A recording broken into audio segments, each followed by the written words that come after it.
আমি আপনারা যারা থাইল্যান্ডে এসে মোটামুটি মানে থাইল্যান্ডে আসলে তো কিছু কিছু জিনিস আপনার কেনা লাগে, যেমন রেগুলার যে জিনিসটা কিনতে হয় এটা হলো আপনার পানি।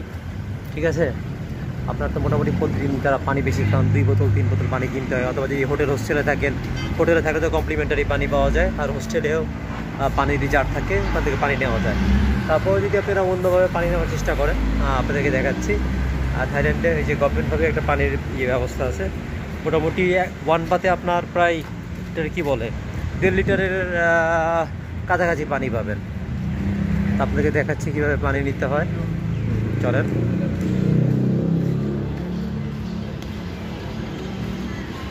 এই যে দেখেন এরকম একটা মেশিন দেখবেন সবসময়, বায়ো অ্যাক্টিভ সিস্টেম এরকম মেশিন হলে মনে করবেন এখানে থেকে পানি পাওয়া যাবে। ঠিক আছে,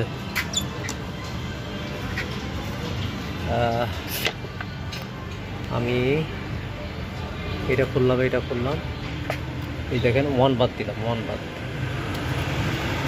দিয়ে এদিকে রাখলাম।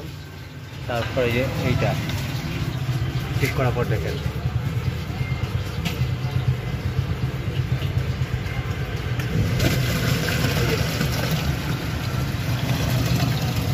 প্রেস করার পর ছেড়ে দিয়েছি, প্রেস করে তারপরে এখন কতক্ষণে দেখেন কতক্ষণ লাগে বলতে।